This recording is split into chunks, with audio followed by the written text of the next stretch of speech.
चलिए, क्लास 11। अभी तक तो आप क्लास 10th में जो भी बायोलॉजी आपने पढ़ा, that is another thing very, that was a very easier chapter were present in class 10th, but in 11th chapters are very different and the content are very deep in part.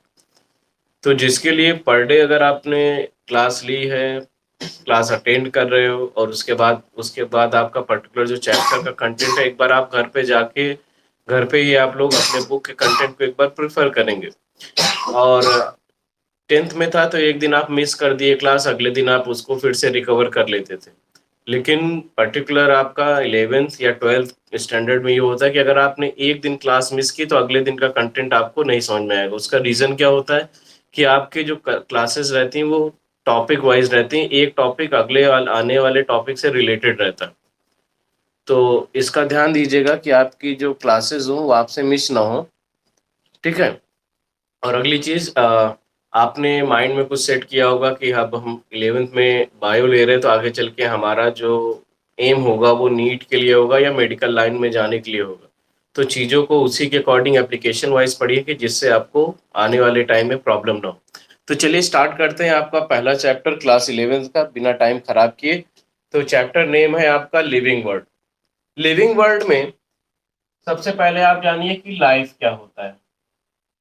कोई बताएगा कि what is life? अपने mic को आप unmute कर सकते हैं, युवराज, ईशान, मानवी, यू कैन अनम्यूट योरसेल्फ।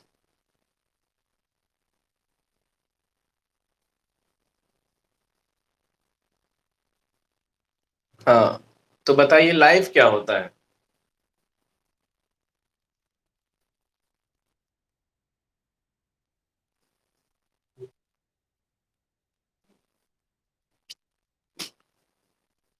और ईशान कुछ बताओगे?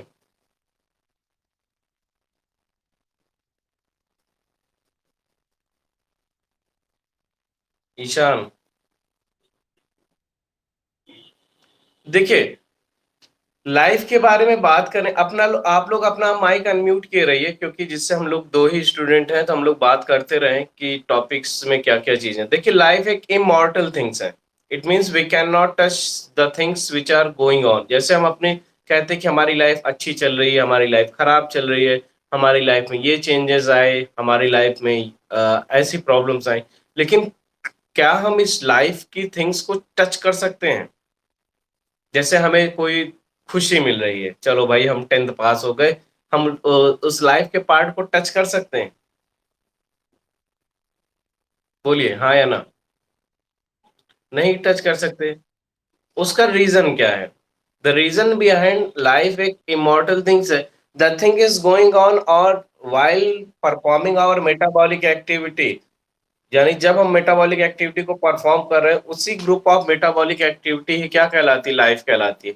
जिसमें एक हम इस चैप्टर के सबसे पहले हम बात करें लिविंग की, तो वर्ल्ड के जो भी ऑर्गेनिज्म है उनको 3 कैटेगरीज में डिवाइड किया गया है। वो 3 कैटेगरीज क्या है? पहला है हमारा लिविंग, दूसरा है नॉन लिविंग, और तीसरा ऑर्गेनिज्म आता है जिसे हम कहते हैं डेड ऑर्गेनिज्म या डेथ ऑर्गेनिज्म। ये 3 कैटेगरी है पूरे वर्ल्ड में। अब लिविंग के लिए बात की जाए तो लिविंग मीन्स क्या होता है? The organism who are able to perform their metabolic activity. आप क्लास 10th में भी मेटाबॉलिक एक्टिविटी की बात पढ़े थे। द फंक्शन और group of function perform by living organism for survival of their life. यानी ग्रुप ऑफ फंक्शन जिसमें nutrition, respiration, transportation, locomotion, reproduction, ये सारी एक्टिविटी आती है, उन्हें क्या कहा जाता है? That are called metabolic activity. If any organism perform this kind of activity, वो हमारा कहलाता है living organism. If metabolic activity can not perform by any organism, वो हमारा कहलाता है नॉन लिविंग। लेकिन एक पर्टिकुलर टर्म आता है जिसे कहा जाता है डेड ऑर्गेनिज्म। डेड ऑर्गेनिज्म को कैसे डिफाइन करेंगे मानवी?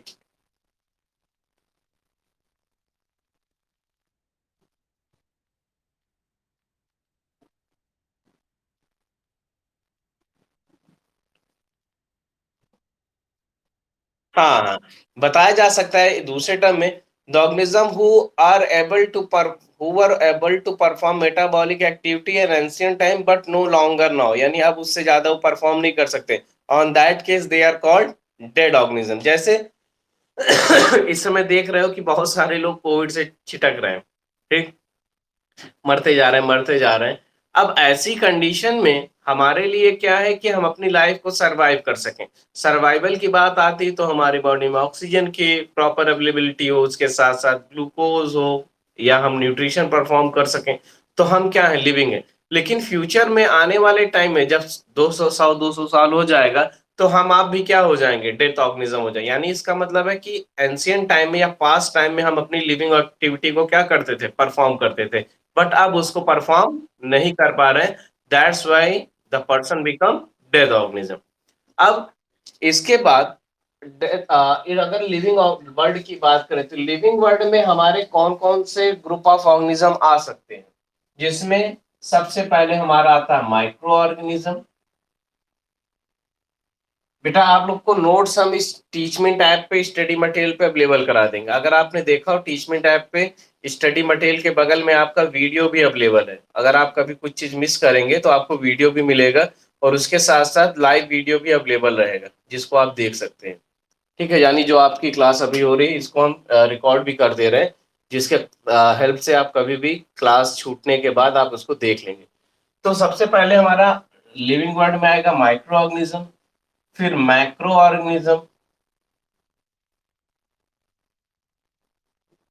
मैक्रो ऑर्गेनिज्म के बाद आपके प्लांट्स, प्लांट्स के बाद एनिमल। अब देखिए, माइक्रो ऑर्गेनिज्म में प्रोटोजोआ, फिर आपके बैक्टीरिया, फंजाई, ये सारे आते हैं। लेकिन उसके बाद अगर हम देखें, प्लांट्स और एनिमल्स की डिफरेंट डिफरेंट कैटेगरीज हैं। अगर आपको याद हो, क्लास 9th में आपने चैप्टर पढ़ा था डाइवर्सिटी ऑफ ऑर्गेनिज्म, याद है किसी को? तो प्लांट्स की जो कैटेगरी थी उसको कैटेगराइज किया गया था 2 पार्ट्स में, जिसमें पहला पार्ट था आपका क्रिप्टोगैमस या क्रिप्टोगैमी, और दूसरा था आपका फेनरोगैमी ना। अब देखिए, क्रिप्टोगैमी और फेनरोगैमी में अगर आपको डिफरेंस पता हो, तो एक पार्ट का जो प्लांट था जिसमें कहलाता था फ्लावरलेस, और दूसरा था सीडलेस प्लांट ना, और दूसरा क्या था, flowering plant and seeding plant. यानी 2 कैटेगरी थी अवेलेबल। अब इसमें भी आपको डिफरेंट टाइप की वैरायटी दिखी। इसके बाद एनिमल में आपको दिखा प्रोटोजोआ से लेकर के मैमेलियंस तक। वो चैप्टर बहुत ही खराब लगता है पढ़ने में, कि सर ऐसे ऑर्गेनिज्म जिनके बारे में हम केवल सुन सकते हैं, डायग्राम देख सकते हैं, लेकिन उसके बारे में पढ़ने में बहुत प्रॉब्लम होती है। क्यों होती है? क्योंकि कुछ टर्मिनोलॉजी हमारे लिए बहुत ज्यादा नहीं होती। अब आप लोग के लिए बेनिफिशियल ये हो गया है कि क्लास 9th में डाइवर्सिटी पढ़ाया जाता है, क्लास 11th में भी डाइवर्सिटी पढ़ाया जाएगा। लेकिन थोड़ा चलिए ठीक हो गया है कि पढ़ने में थोड़ा आसानी हो प्रीवियस चैप्टर से लेकर के। तो ये जो टॉपिक आपने देखा, इसमें वैरायटी दिखी। इस वैरायटी को अगर आपको याद हो, तो आपने एक पर्टिकुलर टर्म पढ़ा था, बायोडाइवर्सिटी पढ़ा था। क्या होता है बायोडाइवर्सिटी?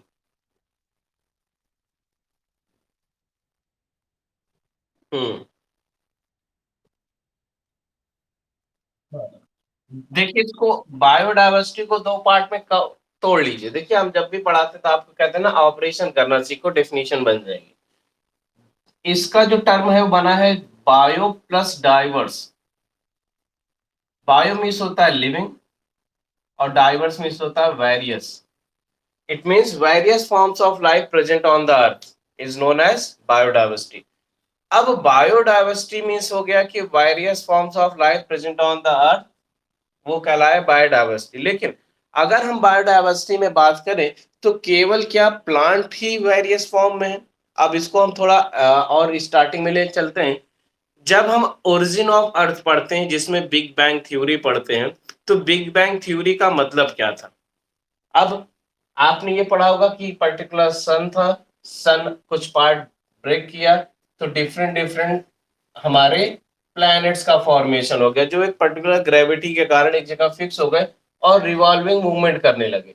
जिसमें अर्थ एक ऐसी पोजीशन पे था कि अर्थ बहुत ही जल्दी कूल हुआ, वेपर फॉर्मेशन हुआ, वेपर के बाद रेन हुई, रेन होने के बाद वहां पे माइक्रो ऑर्गेनिज्म की अवेलेबिलिटी देखी गई, जिसके बाद वहां पे इवोल्यूशन हुआ स्लो और कंटिन्यूअस टाइप का, जिसके बाद ऑर्गेनिज्म की प्रेजेंस देखी गई।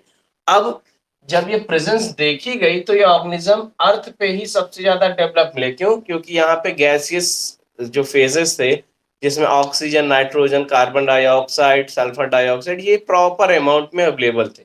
जब प्रॉपर अमाउंट में अवेलेबल थे तो यहाँ पे अर्थ पे सबसे ज्यादा ऑर्गेनिज्म पाए गए। अब धीरे धीरे इवोल्यूशन हुआ, इवोल्यूशन में चेंजेस आने लगे, particular organism adaptation process face करने लगा। अब धीरे धीरे हम लोग बहुत ज्यादा डेवलप हो गए। अब ह्यूमन बीइंग की बात करें, आज जो ह्यूमन बीइंग है, जहां सबसे ज्यादा डेवलपमेंट की बात होती है तो वहां पे एक टर्म होता है इम्यूनिटी का।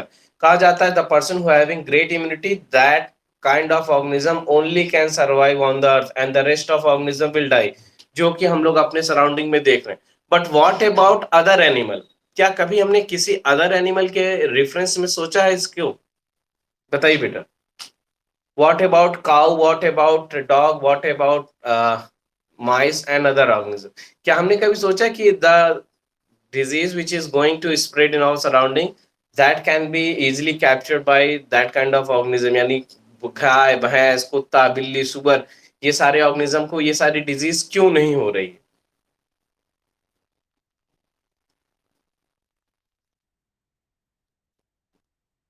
और ईशान आप बताइए।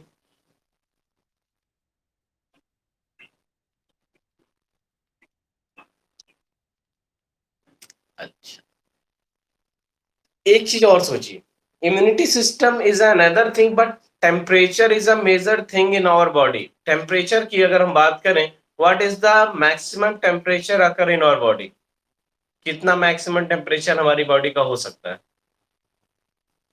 मिनिमम टेम्परेचर या एक नॉर्मल टेम्परेचर की बात करें तो नॉर्मल टेम्परेचर हमारी बॉडी का होता है कितना? 37 डिग्री सेंटीग्रेड। यानी 37 डिग्री सेंटीग्रेड अगर हमारी बॉडी का टेम्परेचर है, या 96.8 फॉरेनहाइट में, तो हमारी बॉडी प्रॉपर रिस्पॉन्स करती है, जिसमें हम प्रॉपरली वर्क करते हैं कि हमारी बॉडी में ना कोई पेन होता है, ना कोई फीवर होता है, ना कुछ होता है। अभी रिसेंटली 14-15 डेज पहले, यानी लगभग 14-15 तारीख को मैं भी कोविड पॉजिटिव आया था, तो ये जो टेम्परेचर था ये मेरा हो गया था 38 to 39 पहुंच जाता था, यानी 101 फॉरेनहाइट तक पहुंच जाता था। बॉडी में बहुत ज्यादा पेन होता था। ठीक है।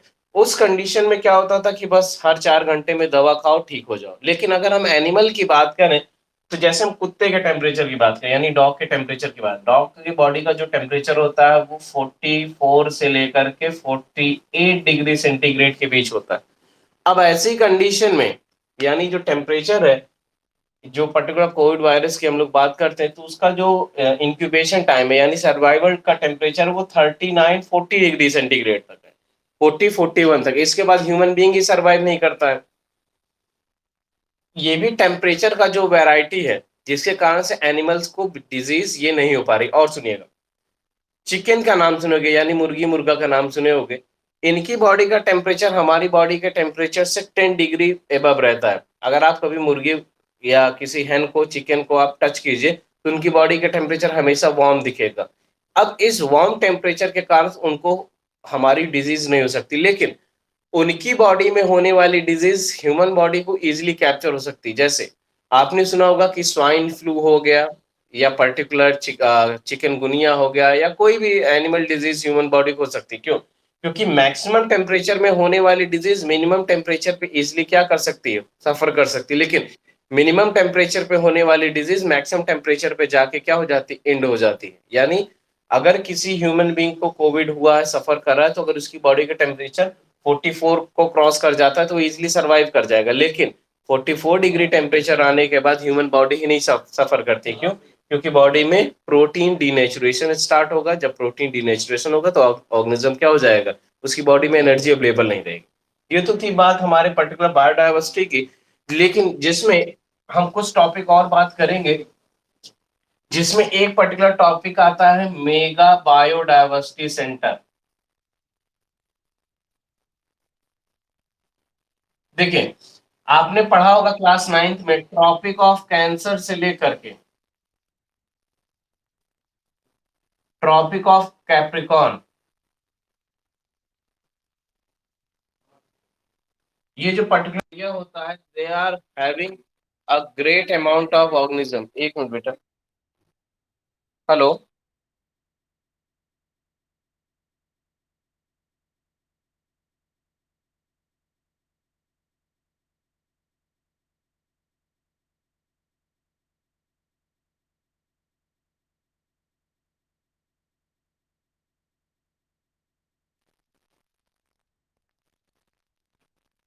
सुनिए बेटा, अब mega biodiversity tropic of cancer से ट्रॉपिक ऑफ कैप्रिकॉर्न का जो एरिया है, जहां पे wide range of organism, plant और एनिमल अवेलेबल है। जैसे अभी आपसे मैं पूछूं तो आप ज्यादा से ज्यादा मुझे 10 to 20 प्लांट्स के नाम और 10 to 20 एनिमल्स के नाम काउंट करा दोगे फिंगर पे। लेकिन क्या इसके अलावा भी, यानी इसके बियॉन्ड भी एनिमल्स अवेलेबल हैं या नहीं अवेलेबल है?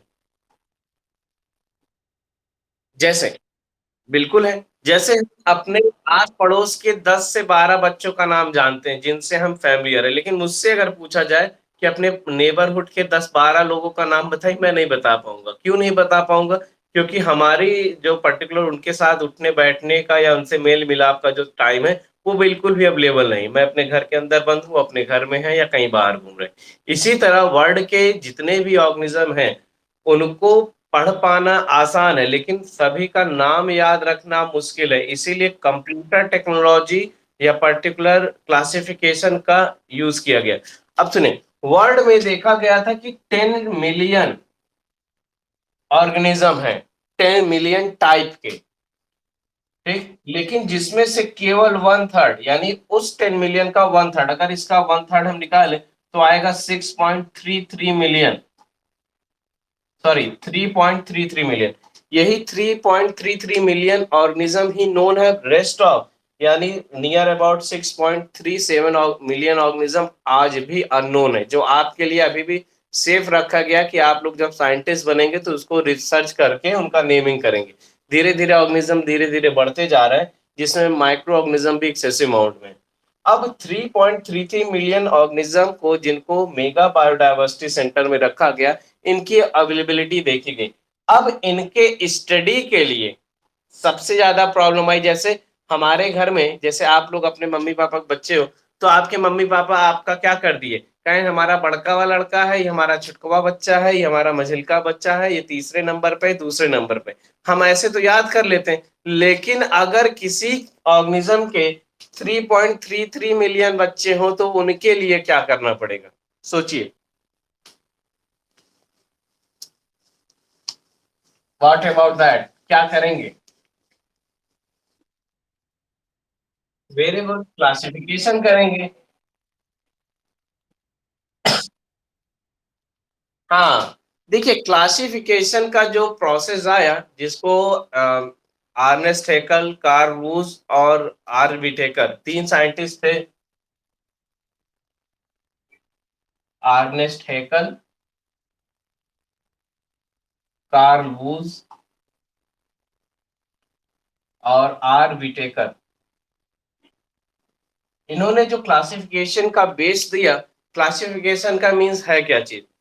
Categorising the organism on the basis of their similarities and dissimilarity, यानी ऑर्गेनिज्म को कैटेगराइज करना on the basis of similarity और डिसिमिलरिटी, यानी सिमिलर ऑर्गेनिज्म को एक कैटेगरी में, डिसिमिलर ऑर्गेनिज्म को एक कैटेगरी में। जिसमें बायोलॉजी के फादर कहे जाने वाले, किसे कहा जाता है फादर ऑफ बायोलॉजी?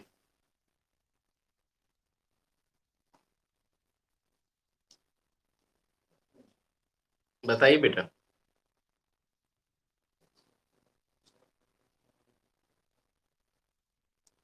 पता है? ये ढूंढ के देखिएगा, बहुत ही इजी आंसर है, आप देखिएगा आपको मिल जाएगा। नहीं तो मैं कल आपको क्लास में इसके बारे में बताऊंगा। उनका नाम सुना है आपने, क्या कहते हैं, एरिस्टोटल का? एरिस्टोटल को ही कहा जाता है। मिल गया, ढूंढ लिए गूगल में? चलो, बहुत ही अच्छा, यानी इसमें गूगल भी चला रहे हो। देखिए एरिस्टोटल के टाइम में क्या था, उन्होंने कहा कि वर्ल्ड को 2 टाइप में ही कैटेगराइज़ किया जा सकता है, एक लिविंग ऑर्गेनिज़्म, दूसरा नॉन लिविंग ऑर्गेनिज़्म। उसके बाद आर.एच. विटेकर आए, उन्होंने कहा कि नहीं, पूरे लिविंग वर्ल्ड को 2 पार्ट नहीं, उससे ज़्यादा कैटेगराइज़ किया जा सकता है, जिसमें सबसे पहले उन्होंने कहा कि जिसमें लीफ है, ब्रांचेज़ है, उनको प्लांट, और जिसमें ये सारी कैटेगरी नहीं, उनको एनिमल। यानी उन्होंने लिविंग वर्ल्ड को 2 कैटेगरी में किया था, प्लांट और एनिमल में। लेकिन इसके बाद देखा गया कि और वैरायटी आने लगी। तो क्लासिफिकेशन की जहाँ नीड आई, जैसे क्वेश्चन आता है, why do we need to classify the organism? इसका आंसर क्या लिखोगे?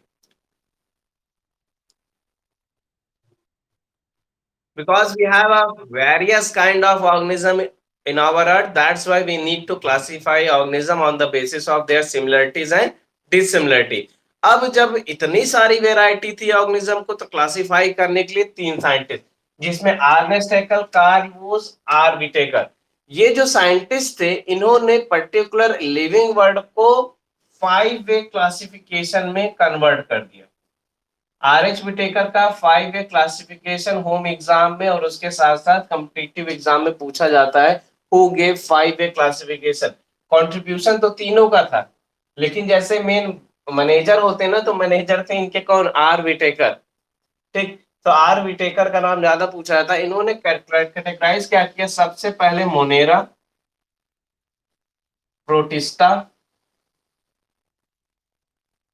फिर फंजाई, फिर उसके बाद प्लांटी और एनिमिलिया। ये 5 कैटेगरी इन्होंने दिया, यानी ये 5 एक क्लासिफिकेशन था किसका? आर.एच. विटेकर का। Monera, protista, fungi, Plantae, Animalia. अगर आप इसको कॉपी में भी लिखना चाहें, वीडियो बेटा एकदम क्लियर होगा, तो इसको लिखना चाहे लिख लीजिएगा, क्लासिफिकेशन, उसके नीचे आर.एच. विटेकर 5 वे क्लासिफिकेशन, और ये नाम लिख लीजिए। नोट्स में दूंगा, लेकिन आप इसको शॉर्ट में लिख लीजिए, आपको काम देगा। नहीं तो आपके पास अच्छी टेक्नोलॉजी हो तो आप इस स्क्रीन का स्क्रीनशॉट ले लीजिए। मैं हट जा रहा हूँ, स्क्रीनशॉट ले लेंगे तो आपको लिखना नहीं पड़ेगा, लेकिन लिख लीजिएगा बाद में। ठीक ठीक भैया, जैसे आपको सुविधा मिले। अच्छा ये बताइए, आपके साथ वाले और भी लोग तो बायो लिए होंगे? जैसे मुझे पता है शुभांगी ली है, उसके बाद और, हाँ, रितिका भी लेने वाली थी ना? उनसे कह दीजिए क्लासेस स्टार्ट कर दें।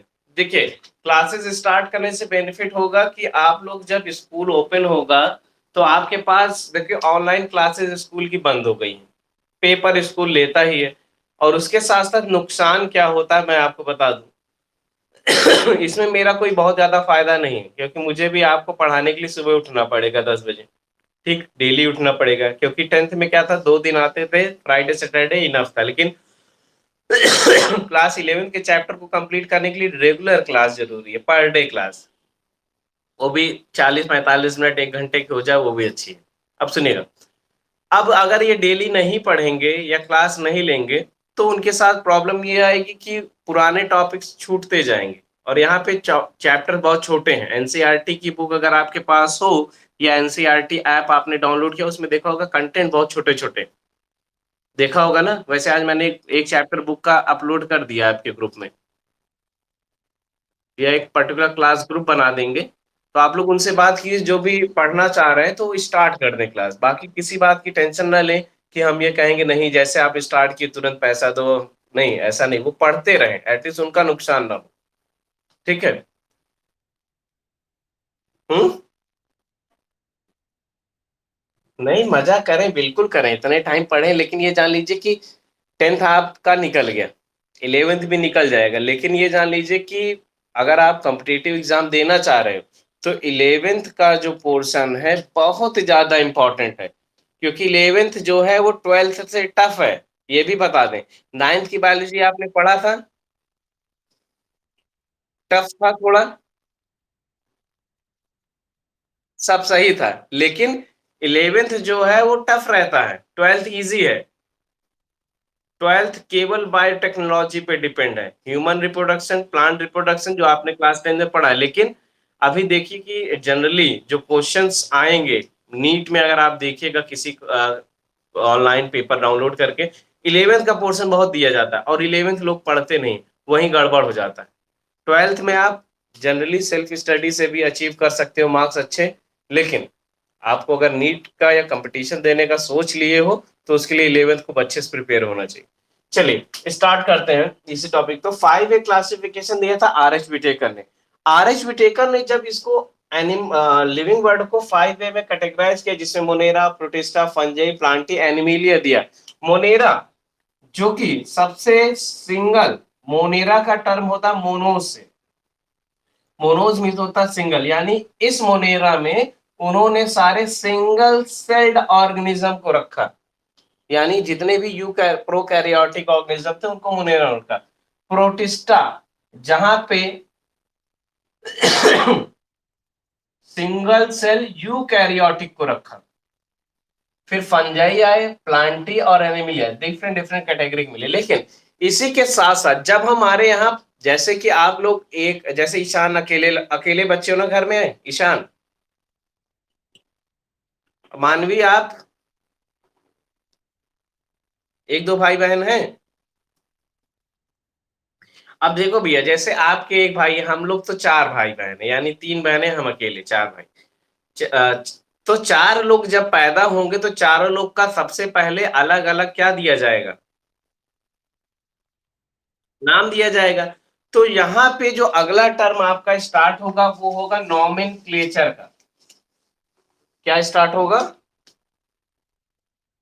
नॉमेनक्लेचर, जिसे कहा जाता है नामकरण पद्धति। नॉमेनक्लेचर जो दिया गया था वो दिया था लीनियस ने, कार्ल लीनियस। साइंटिस्ट का नाम था कार्ल लीनियस।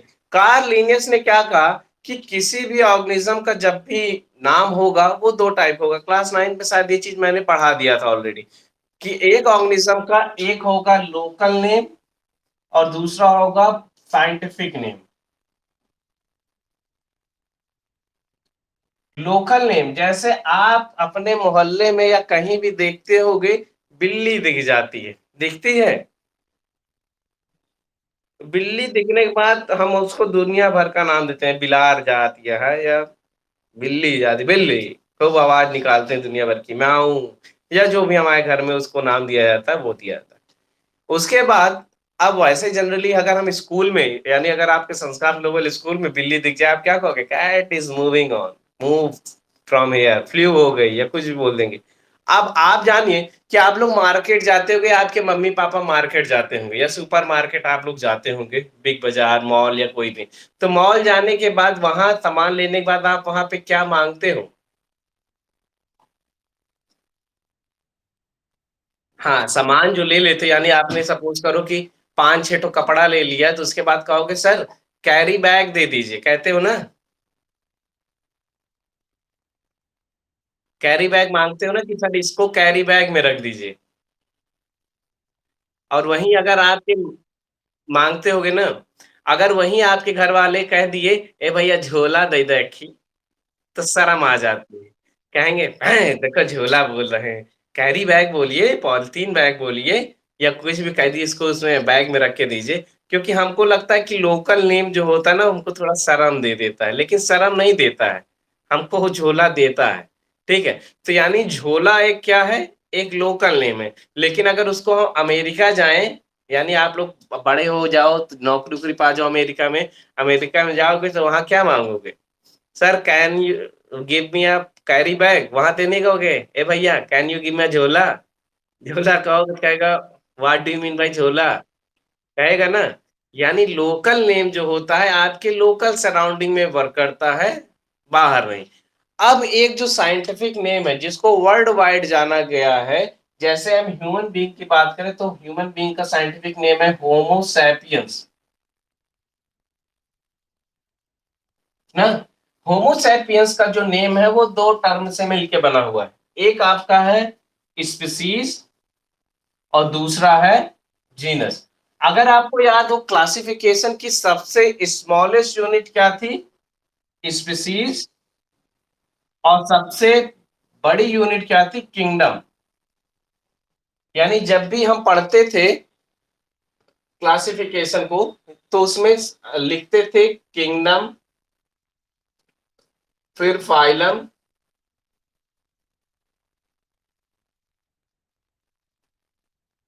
क्लास, ऑर्डर,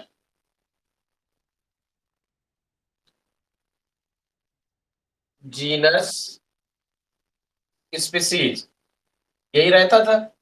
इसको याद करने का तरीका है केपीसीओ एफजीएस।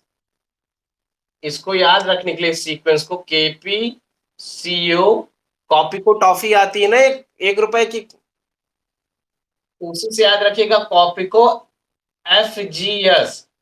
ठीक, इसको सीक्वेंस को याद रखने का तरीका है कॉपी को एफजीएस। इसको याद रखेंगे, आपको टर्मिनोलॉजी कभी नहीं, ऐसा नहीं कि क्लास 10th में ही आपको कीवर्ड बताए गए थे तो 11th में नहीं बताएगा, यहां भी रहेगा। तो है क्या, कॉपी को एफजीएस, यानी कॉपी को एफजीएस से आप इस क्लासिफिकेशन को लिखने का तरीका आप जानोगे। अब यहां पे आप जानिए कि क्लासिफिकेशन किसी भी ऑर्गेनिज्म का लिखा कैसे जाता है, क्योंकि जब भी हम बुक में देखते हैं तो दूसरा, कॉपी में टीचर लिखवाते हैं दूसरा, लेकिन एक्चुअल में लिखा कैसे जाता है उसको जानिएगा। यहाँ पे आपने जाना कि जो नॉमेनक्लेचर उसको दिया था किसने, कार्ल लिनियस ने, जिसमें एक लिविंग ऑर्गेनिज्म पे 2 नेम होते हैं, स्पीसीज और जीनस, जिसमें स्पीसीज के नाम को सबसे पहले और जीनस के नाम को बाद में लिखा जाता है, ये आपने जाना। और अगर आपको दिख रहा हो तो हमने स्पीसीज और जीनस के नाम के नीचे क्या कर दिया गया, अंडरलाइन किया गया, किया है मैंने। क्यों किया है, इस, इसका मतलब जानिएगा। जब भी नाम लिखा जाता है साइंटिफिक वर्ड में, तो वहां पे इटैलिक लेटर का यूज किया जाता है। अब मुझे तो इटैलिक लेटर लिखना नहीं आता, आप लोग को आता हो तो अलग चीज है, मुझे नहीं आता। जनरली लोग जनरल कैपिटल लेटर में लिखते हैं। तो जब भी ये नॉमेनक्लेचर में किसी भी साइंटिफिक नेम को लिखा जाएगा जिसमें स्पीसीज का नाम पहले, जीनस का नाम बाद में, और उनके दोनों के नेम में क्या कर दिया जाएगा, अंडरलाइन कर दिया जाए। अंडरलाइन इसलिए नहीं किया जा रहा है कि हमको अच्छा नंबर पाना है, यहाँ पे ये रूल है। और दूसरा रूल क्या है कि इटैलिक में लिखना। उसके साथ साथ अब हम आपको बताने चल रहे हैं कि क्लासिफिकेशन जब किसी ऑर्गेनिज्म का किया जाता है तो लिखा कैसे जाएगा। जब भी हम क्लासिफिकेशन का स्टेप लिखते हैं, यानी कॉपी को एफजीएस, तो किंगडम को सबसे पहले,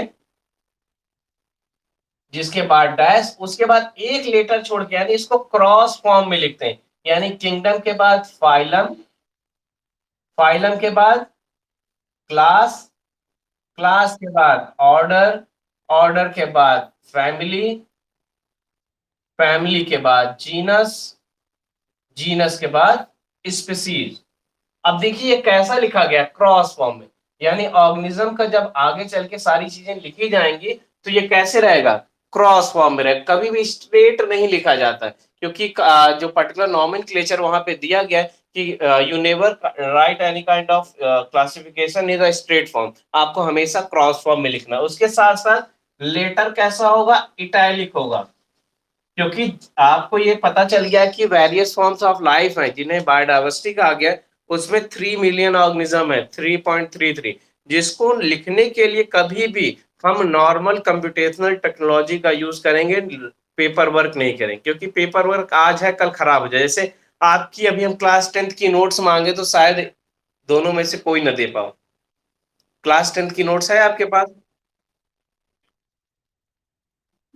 हाँ लेकिन अगर, हाँ लेकिन अगर 10 साल बाद मांगे, हो सकता है चोरी हो जाए, हो सकता है बाढ़ में कहीं बह जाए, तो नहीं मिलेगी। इसलिए क्लासिफिकेशन के लिए कंप्यूटेशनल टेक्नोलॉजी का यूज किया गया। क्यों, क्योंकि अगर आप प्रतापगढ़ में हो और आपका कोई दोस्त सहेली अमेरिका में हो या स्वीडन में हो या जर्मनी में, वो कहे भैया जरा हमको फलाने ऑर्गेनिज्म का क्लासिफिकेशन भेज दो, तो आप क्या करोगे, फोटो लोगे, उसको मेल करोगे, या उसको वाइड वैरायटी में डिस्ट्रीब्यूट करने के लिए किसी न किसी इंटरनेट पे आप वायरल कर दोगे। क्योंकि गूगल पे बड़ी चीजें इजिली सबको अवेलेबल हो जाती हैं जो आप हमसे ज्यादा जानते होगे। जैसे अभी हमने पूछा फादर ऑफ बायोलॉजी, ईशान बाबू तुरंत इंटरनेट का यूज किए, कहे अरिस्टोटल, यानी अरस्तुत क्या थे, पर्टिकुलर फादर ऑफ बायोलॉजी थे। अब ये तरीका हो गया। उसके साथ साथ स्पीसी, जीनस का नाम यहाँ पे पहले और स्पीसीज का नाम बाद में, और जब भी यहाँ लिखेंगे उनके नेम के नीचे क्या कर देंगे, अंडरलाइन कर देंगे। ये सीक्वेंस लिखना चाहें तो आप लिख लीजिए कि कैसे लिखा जाएगा।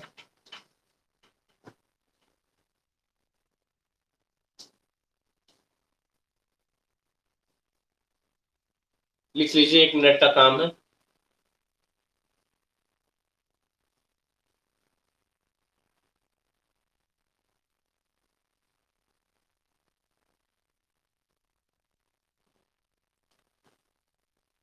ये चैप्टर बहुत ही इजी है, बहुत ही छोटा सा है। इसके बाद आपको पढ़ाया जाएगा कि कैसे हम पर्टिकुलर ऑर्गेनिज्म को स्टोर रखे हैं, जिसमें आपका है हर्बेरियम फाइल है, या जू है, नेशनल पार्क है, बहुत सारी चीजें और भी हैं, थोड़ी थोड़ी छोटी छोटी चीजें।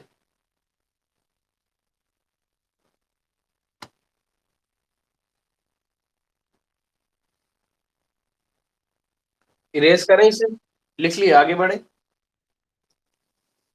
यहां तक कहीं समझने में कोई दिक्कत?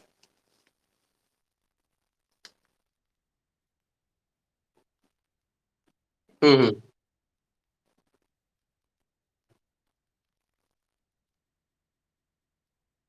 देखिए, उसका बहुत ही सिंपल सा रीजन है। जैसे आप अपने घर में सबसे ज्यादा फेवरेबल क्यों फील करते हो? भैया, जैसे कोचिंग की छुट्टी होती थी तो आप लोग छुट्टी के बाद कहाँ जाते थे? क्यों जाते थे? अपने घर ही क्यों जाते थे? नहीं, जैसे अपने घर ना जाके आप चली जाओ अवंतिका के यहाँ या रितिका के यहाँ चली जाओ। ईशान अपने घर ही क्यों जाते थे?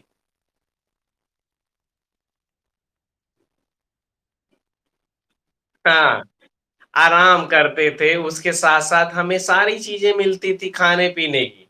यानी जैसे हमने कहा कि ट्रॉपिक ऑफ कैंसर से ट्रॉपिक ऑफ कैप्रिकॉर्न, जो कि एक मेगा बायोडायवर्सिटी सेंटर है, इसका मतलब है कि that place are favourable for survival of organism those who are living on that area. यानी वहां पे ऑक्सीजन प्रॉपर में है, उसके साथ साथ फूड की अवेलेबिलिटी है, प्रे प्रीडेटर की स्कैरसिटी है, यानी वहां पे लोग अपने आप को एडॉप्टेशन करके वहां पे सरवाइव करते हैं। जैसे आपने एक नाम सुना हो या ना सुना हो, एक ऑर्गेनिज्म का नाम आता है लॉयन टेल मंकी। एक मंकी है जिसकी जो टेल होती है लॉयन के कलर की होती है, यानी उसकी जो पूंछ होगी उसका शेप होगा लॉयन कलर की टेल का। लेकिन एक्चुअल में क्या होता है, वो मंकी होता है, वो भी ट्रॉपिक ऑफ कैंसर में रहता है।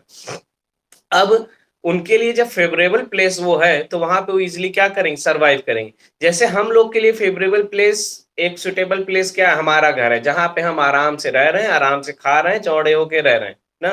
तो वहां पे इन ऑर्गेनिज्म की प्रेजेंस बहुत ज्यादा देखी जाती है। जैसे आपने सुना होगा कि जंगल में बहुत सारे ऑर्गेनिज्म है, लेकिन हमारे मीरा भवन या अशपुजा नगर में ऑर्गेनिज्म नहीं दिख रहे। क्यों नहीं दिख रहे? क्योंकि क्या उनके लिए प्रॉपर हैबिटेट अवेलेबल है यहाँ पे? नहीं है ना। क्यों नहीं है? क्योंकि अगर यहाँ पे दिख जाए तो आधे लोग उनको खा जाएंगे, है ना। खा जाएंगे कि नहीं खा जाएंगे, इसीलिए तो उनके लिए वो प्लेस क्या है, जहां पे उनको फूड मिल जाए। जैसे आप लोग के मम्मी पापा प्रतापगढ़ में ही क्यों रहते हैं?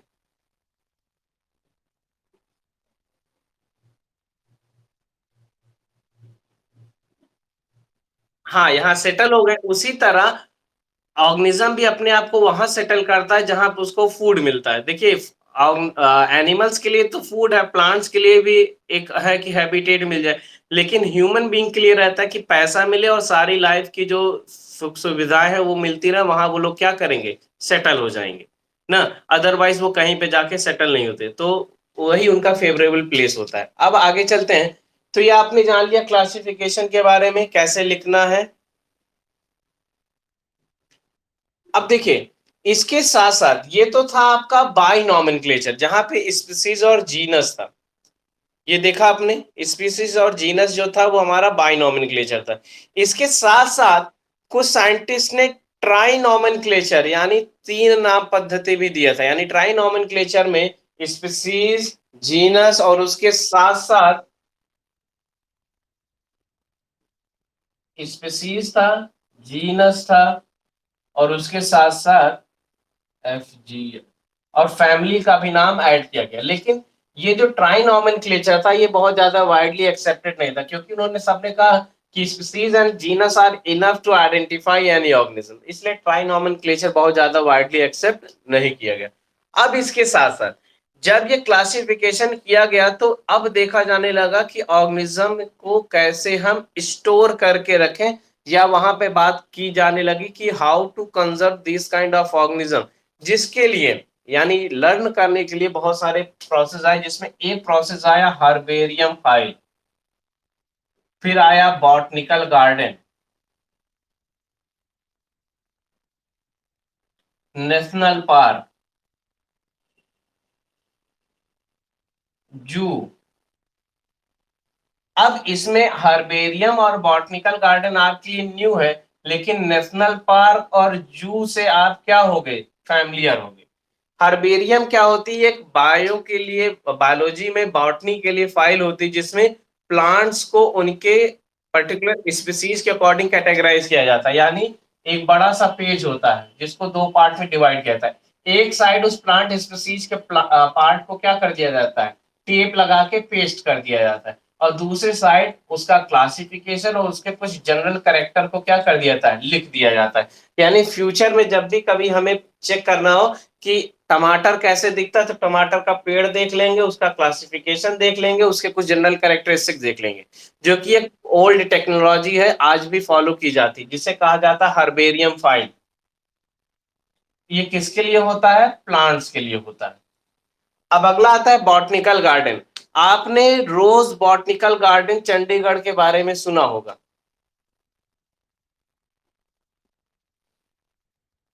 सुना है या नहीं सुना है? नहीं सुना होगा। देखिए बॉटनिकल गार्डन क्या होता है, botanical garden are made for conservation of different kind of plant.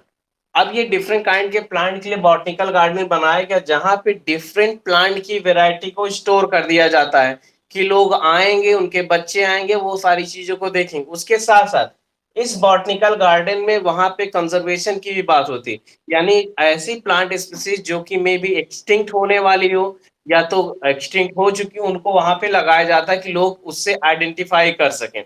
Botanical garden total हमारी गवर्नमेंट बॉडी होती है, और जिसके कंस्ट्रक्शन का टोटल मीन्स होता है conservation, and after that we need to represent that kind of plant to our society, यानी किसी भी सोसाइटी में उस प्लांट एनिमल को दिखाया जा सके।